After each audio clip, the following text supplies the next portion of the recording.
Bueno, ahora sí vamos a hablar de lo que es la diabetes mellitus. En la segunda parte quedó pendiente, manifestaciones clínicas, diagnóstico, cuáles son las pruebas que llevan al diagnóstico, cuáles son los valores de diagnóstico de diabetes mellitus, cómo prevenir complicaciones del paciente que ya tiene diabetes mellitus, cuál es el tratamiento no farmacológico y el farmacológico también. Del farmacológico podemos sacar cuáles son los medicamentos, el medicamento principal y aquellos alternativos que tenemos también, según las comorbilidades que afecten al paciente, cuáles son los efectos adversos del medicamento y contraindicaciones, pues, ¿no?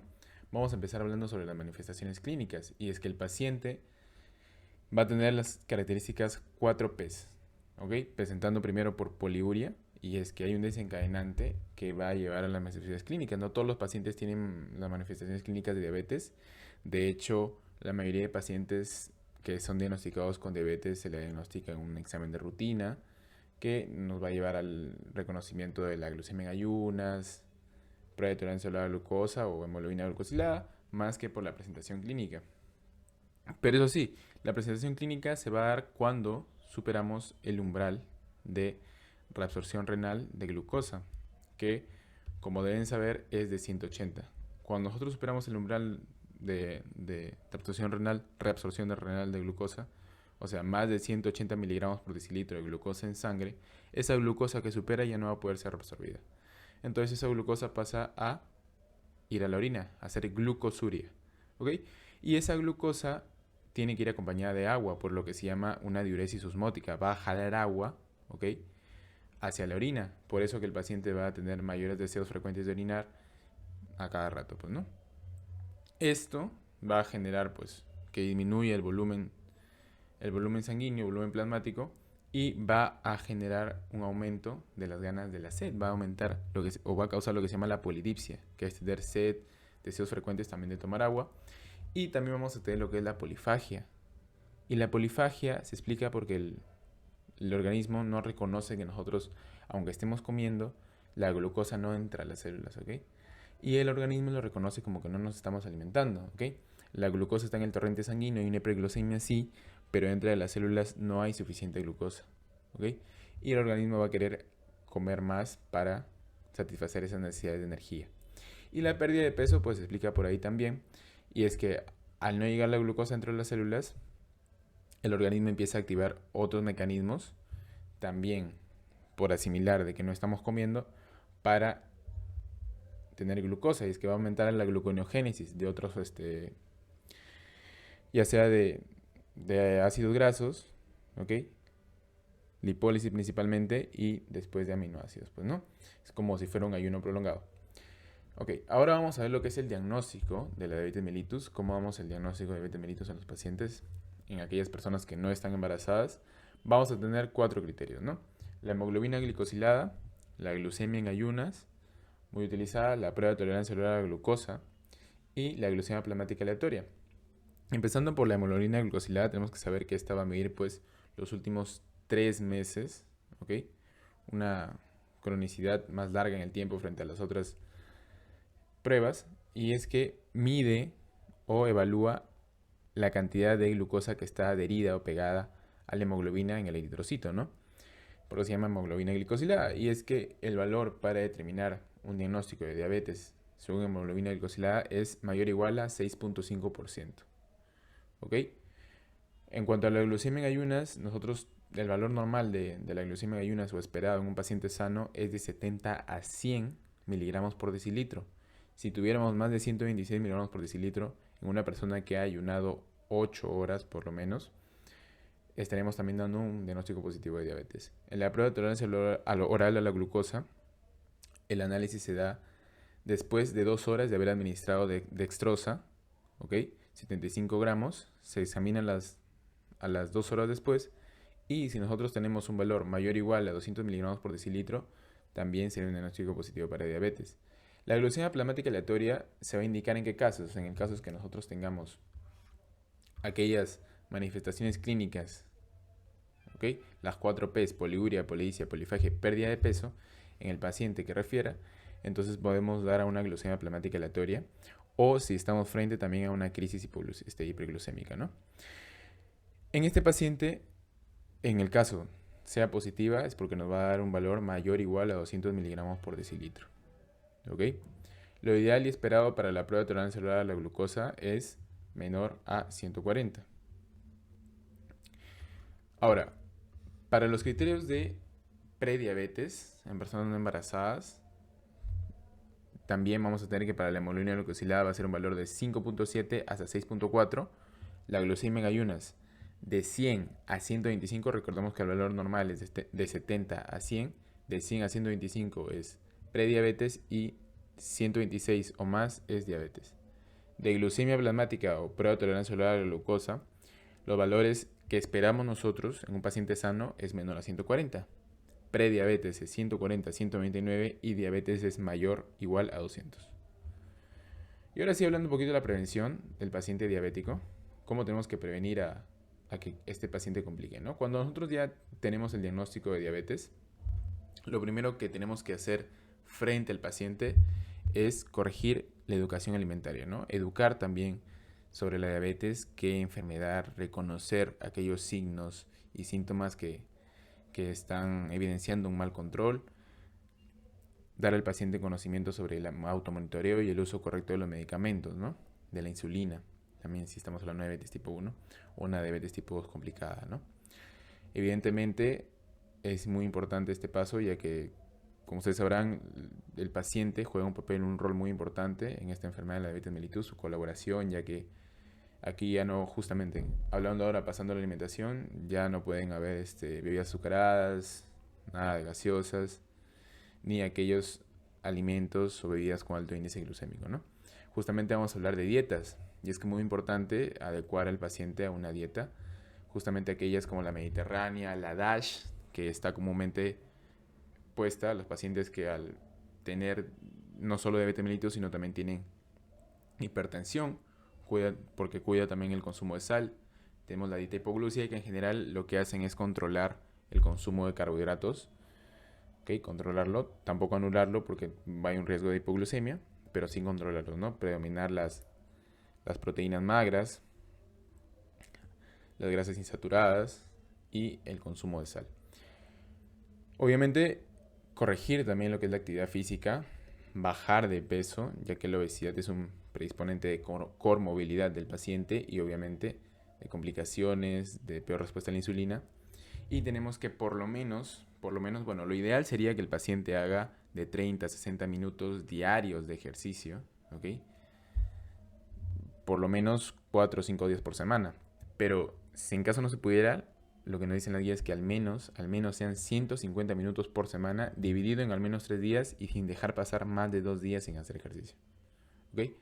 Y eso sí, si tenemos un paciente o una persona que tiene un trabajo o por X motivo le obliga a tener un hábito sedentario, a trabajar o estudiar frente a la computadora, lo ideal es que interrumpa este hábito sedentario cada 30 a 20 minutos para caminar un momento. La cosa es que haga ejercicio, se mantenga en movimiento. Eliminar completamente los hábitos tóxicos, nada de tabaco, nada de cigarrillos electrónicos que empeoren la enfermedad. Y vacunar, claro que sí, neumococo, influenza, hepatitis B. La vacunación es muy importante para evitar infecciones, ¿no? Que puedan alterar y empeorar la glucemia, ¿ok?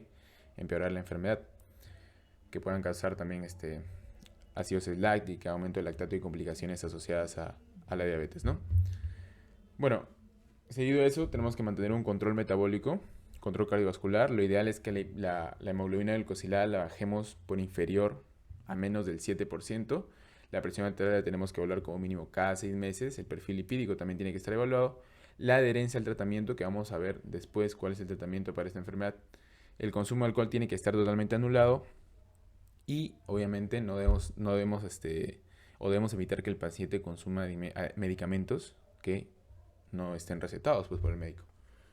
Y educar sobre el sueño y el estrés. Esto es muy importante, ya que el dormir mal, el estresarse, que el paciente esté estresado, condiciona a el aumento de hormonas contrarreguladoras, pues, ¿no? Como pueden ser el cortisol, que aumenta la gluconeogénesis y puede aumentar la glucosa en sangre. Hay que identificar las complicaciones de manera temprana también, ¿ok? Es muy importante educar al paciente sobre los signos y síntomas de una nefropatía diabética. Sobre todo, el paciente va a tener mucho que ver en evaluar el pie diabético, ¿no? Lo ideal sería que se evalúe anualmente por el doctor, pero el paciente tendría que evaluarlo diariamente, ¿ok? Sensaciones, el morfismo comparando ambos pies, ¿ok? La sensibilidad, el dolor, la, la contextura del pie, tocarlo, cómo lo siente, si es que siente la sensibilidad, pues, ¿no? La retinopatía diabética, evaluando fondo de ojo, desde el diagnóstico en diabetes mellitus tipo 2, el doctor tiene que evaluar el fondo de ojo, la neuropatía o buscar hallar una enfermedad cardiovascular, también una complicación de la diabetes mellitus, pues, ¿no? Ahora sí, vamos a pasar a hablar sobre lo que es el tratamiento ya farmacológico.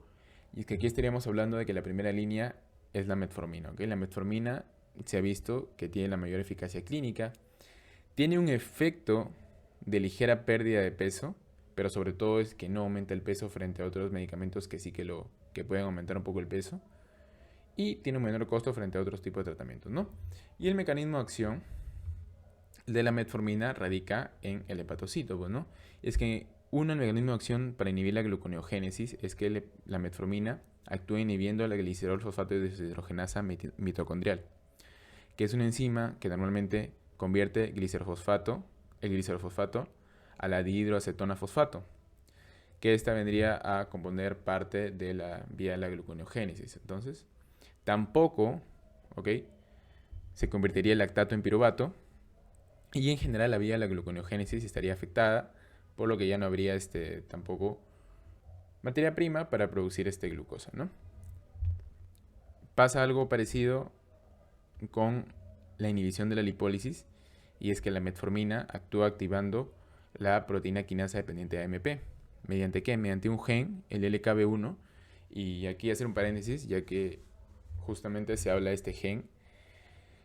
Poniendo entre comillas, no está como totalmente comprobado, pero hay estudios hipotéticos en el que hablamos de que la metformina tiene un efecto anticancerígeno, y es que activar este gen LKB1 para poder activar la proteína quinasa dependiente de AMP tiene un efecto, como es un gen antisupresor, o sea, supresor tumoral, tiene un efecto suprimiendo los tumores, pues, ¿no? Y puede que tenga la metformina esté asociado con un efecto anticancerígeno o reductor de la incidencia de tumores. Bueno, esta proteína quinasa dependiente de AMP va a inhibir lo que es la lipólisis allá en el adipocito, principalmente inhibiendo las acetil-CoA carboxilasas 1 y acetil-CoA carboxilasa 2.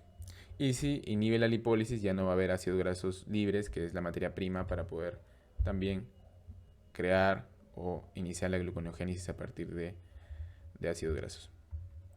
Aquí tenemos otras alternativas, y es que he puesto las principales porque hay unas cuantas más. Estas son las principalmente usadas, que son los agonistas del receptor de GLP, ¿ok? Un tipo de incretina. El GLP es básicamente secretado por el intestino cuando nosotros comemos, GLP y el GIP, y lo que hace es aumentar la saciedad, la secreción de insulina, y pues es muy importante también en el momento farmacológico, y es que vamos a tener la duloglutida, liraglutida, semaglutida, que se usa de manera subcutánea oral, y la tirzepatida, que es inhibidor dual, agonista del receptor del GLP-1 y del GIP. Y en general estos medicamentos ayudan también y tienen un efecto cardioprotector, es que bajan el peso, ¿ok? Al aumentar la saciedad, bajan el peso y tienen un efecto en que aumentan la secreción de insulina, pues, ¿no? También tenemos los inhibidores de SGLT2 que actúan a nivel renal, ¿ok?, inhibiendo lo que es la reabsorción de glucosa. Tenemos ahí la empaglifosina, canaglifosina, dopaglifosina, sotaglifosina, que también sí es un inhibidor dual que inhibe tanto SGLT2 y SGLT1, ¿ok?, allá en el intestino también. Tenemos los inhibidores de DPP4, que esta es una enzima que normalmente degrada las incretinas, la GIP, la GLP1, y si nosotros inhibimos esta enzima, las incretinas producidas por el organismo, por el intestino, van a tener más vida, ¿no? Aquí tenemos la sitagliptina, linagliptina, saxagliptina, alogliptina y vildagliptina.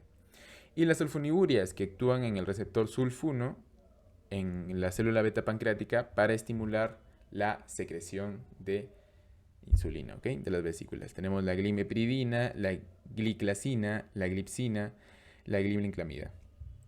Y bueno, vamos a tener que estos fármacos alternativos de la primera línea de metformina se van a usar dependiendo de las comorbilidades. Vamos a tener, por ejemplo, acá la comorbilidad de una enfermedad cardiovascular aterosclerótica, en donde vamos a preferir usar inhibidores de GLP-1, ¿ok?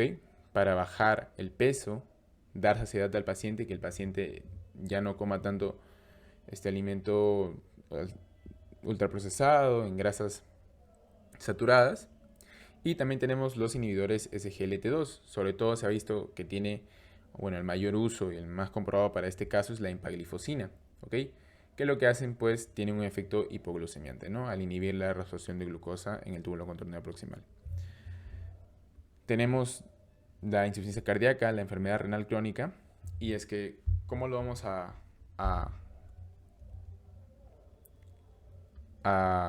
definir esta comorbilidad?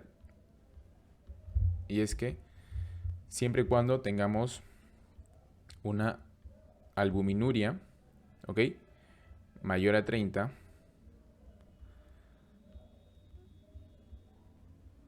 o tengamos también una tasa de filtración glomerular estimada que sea menor a 60, pero mayor a 20. Esto a mayor a 20 mililitros por minuto por metros de 33 al cuadrado. Esto nos indicaría empezar a hacer un uso preferiblemente con inhibidores de SGLT2 para causar el efecto hipoglucemiante, que tiene también un efecto cardio-renal protector. Estaremos hablando de dosis con beneficio renal. ¿Cuáles son las dosis con beneficio renal que se han visto? La empaglifosina 10 miligramos, canaglifosina 100 miligramos y dapaglifosina 10 miligramos. Son las dosis con beneficio renal en este tipo de comorbilidades. Hablamos también de una enfermedad renal crónica en estadio 4 sin diálisis, cuando hablamos de una tasa de filtración glomerular estimada menor a 30, y aquí vamos a preferir agonistas del receptor GLP-1, ¿ok? Los que tenemos por acá. Insulina, con mucho cuidado en una terapia conservadora, porque al tener una tasa de filtración glomerular tan baja, predispone a la acumulación de medicamentos, como es el caso de la metformina, por eso que no está indicado, ¿ok? No es el medicamento de primera línea en este caso. Sí puede ser insulina, preferiblemente si está en hemodiálisis. La ripaglina, que actúa también en el receptor de sulfonilurea, aumentando la secreción de insulina. Y la ninaglitina, que también inhibe a la DPP4, que es la enzima que degrada a las incretinas, ¿no? Siempre con cuidado y ajustando. Bueno, la ninaglitina es un medicamento que no tiene excreción renal, por lo que no requiere ajuste en enfermedad renal crónica, y eso es también un efecto positivo, una característica positiva de este medicamento. Y también hablamos de la obesidad con comorbilidades, como la apnea obstructiva del sueño, ¿ok?, que es causada por obesidad, que, como ya hemos hablado, el sueño es muy importante. El que condicione una mala calidad del sueño puede ser contraproducente para la enfermedad. A una esteatopatitis con disfunción metabólica también. Y aquí, ¿cuál buscamos? Aquellos medicamentos que tienen efecto en saciedad, que ayudan a bajar el peso, agonistas del receptor GLP-1. Principalmente, nos dicen las guías que la tirzepatida es el medicamento más preferido por el doble efecto que tiene incretínico, ¿no? Tanto GLP-1 y GIP, ¿ok? Receptor de ambos, agonista receptor de ambos incretinas, GLP-1 y GIP. Ese es el que elegiríamos en una obesidad con comorbilidades. Ahora sí, hablando de las contraindicaciones de la metformina, sobre todo el fármaco de primera línea, vamos a tener, como ya hemos dicho, la enfermedad renal crónica, ¿ok?, una enfermedad hepática grave, un abuso activo del alcohol, una insuficiencia cardíaca aguda, inestable, que genere pues una hipoperfusión, un antecedente obviamente de una acidosis láctica, y es que justamente estos son los factores que van a predisponer a una acidosis láctica, infecciones que condicionen hipoperfusión. Todas aquellas características que condicionen a una hipoperfusión, que generen acumulación de la metformina. ¿Por qué mencionar que la metformina tiene un efecto? ¿Ok?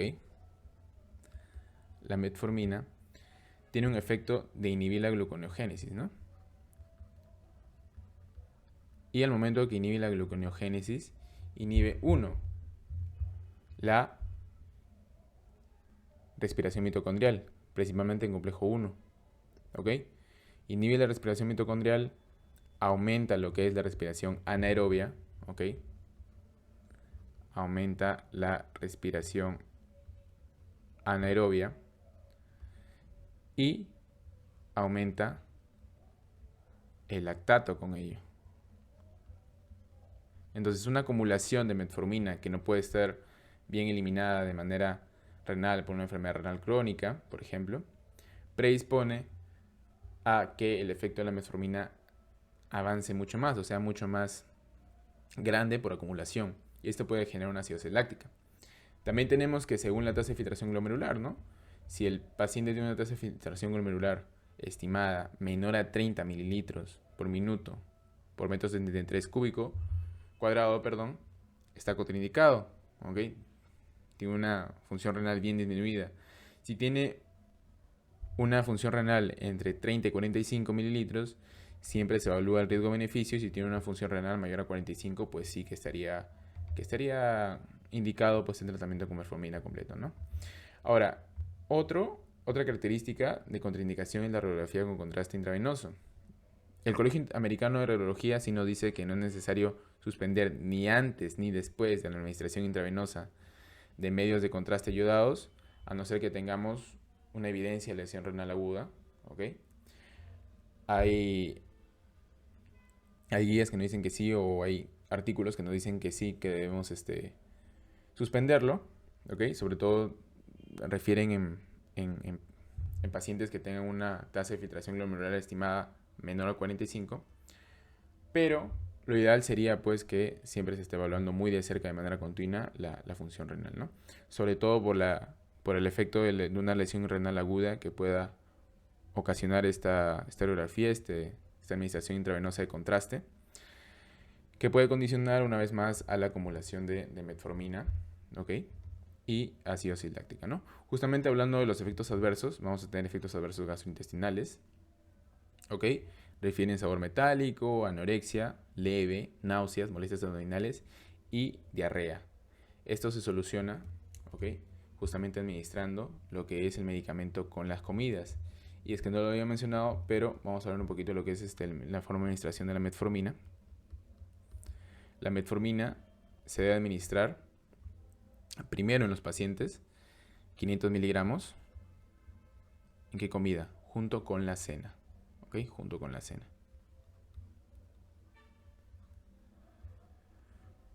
Luego tenemos que ir progresando y esta es la primera dosis. La segunda dosis sería otros 500 miligramos junto con el desayuno.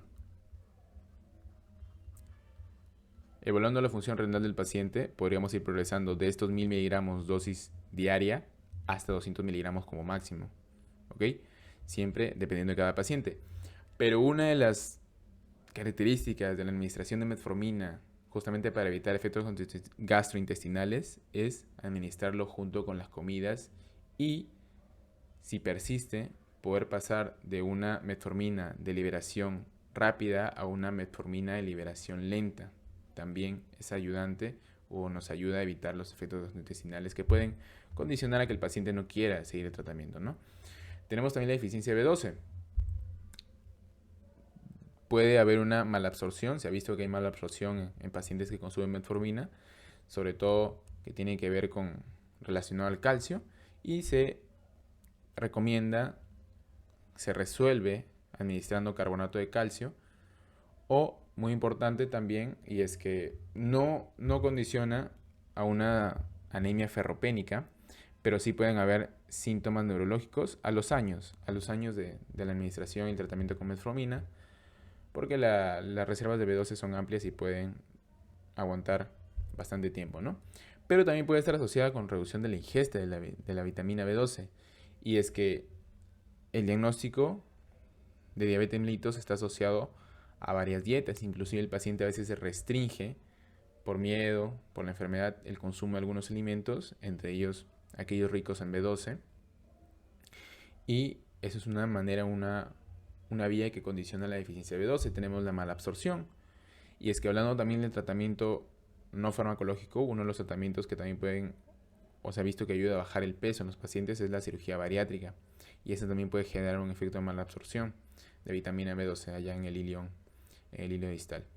Principalmente carbonato de calcio y administrar vitamina B12 como suplemento según causa, pues, ¿no? Y la acidosis láctica, que ya lo venimos viendo, pues, cuáles son los efectos, las complicaciones que nos puede dar, ¿no? Principalmente estaría contraindicado la metformina si tenemos una IRA, una ICA, una insuficiencia hepática, sepsis que también demanda hipoperfusión, o una deshidratación, pues, ¿no? Que acumule mayor lactato junto con el uso de metformina estaría también como efecto adverso, principalmente contraindicado el uso de metformina en estas características. Ok, y acá tenemos un pequeño algoritmo para identificar cuál sería el mejor tratamiento de primera línea según el contexto del paciente. Primero nos dice, ¿el paciente presenta alguno de los siguientes? ¿Cuáles? Una tasa de filtración glomerular estimada menor a 30 o una función renal inestable, ¿no? Que nos evidencia, por ejemplo, un episodio de lesión renal aguda que nos evidencia que hay una tasa de filtración o una función renal aguda inestable, pues, ¿no? Disminuida. Si es así, la metformina va a estar contraindicada por menor a 30 mililitros por minuto de filtración glomerular de tasa. La metformina está contraindicada. Y vamos a tener otras opciones que van a depender de qué tanto esté la tasa de filtración glomerular disminuida. Como pueden ver acá, si está menor de 15, vamos a preguntarnos si el paciente está en diálisis. Si es que está en hemodiálisis, generalmente preferimos una terapia con insulina, siempre y cuando, o mejor dicho, tiene que ser conservadora, con sumo cuidado. Y si eligiéramos un agente oral, glipizina, rifampicina, linagliptina, que también son buenas alternativas. Si el paciente no estuviera en diálisis, vamos a preferir una sulfonilurea que actúa ya en las células beta pancreáticas, aumentando la secreción de insulina, y a bajas dosis de manera conservadora, claro que sí, para evitar el riesgo de hipoglucemia, ¿no? Estamos hablando de un paciente con una tasa de filtración glomerular estimada muy disminuida y que no está en diálisis, por eso tenemos que tener mucho cuidado al administrar cada medicamento. Si el paciente no tiene una tasa de filtración glomerular tan baja, o sea que está entre 15 y 29, podemos evaluar el uso, mejor dicho, prescribimos el uso de un agonista de GLP-1, ¿ok? Que tiene beneficio cardiovascular y renal. Si el paciente no tuviera una tasa de filtración glomerular tan baja, quiere decir que está mayor a 30, pero menor a 45, vamos a prescribir el tratamiento con metformina, iniciando, como les había dicho, 500 miligramos vía oral con la cena, una vez al día. Vamos a monitorear la función renal y los electrolitos, que es lo principal que debemos estar evaluando en el tratamiento con metformina. Y después de 1 a 3 meses, tenemos que ir evaluando lo que es el añadir 500 miligramos más de metformina. Como acá nos dice, si el paciente tolera la terapia, podemos añadir 500 gramos más de metformina por vía oral. Lo ideal sería con el desayuno, y no deberíamos aumentar más allá de 1000 gramos de metformina por vía oral en dosis diaria en un paciente que tiene una tasa de filtración glomerular estimada menor a 45, ¿ok? Si el paciente no la tolera, pues tendríamos que suspender la terapia con metformina. Generalmente prescribimos un agonista de receptor GLP-1 que tiene beneficio cardiovascular y renal.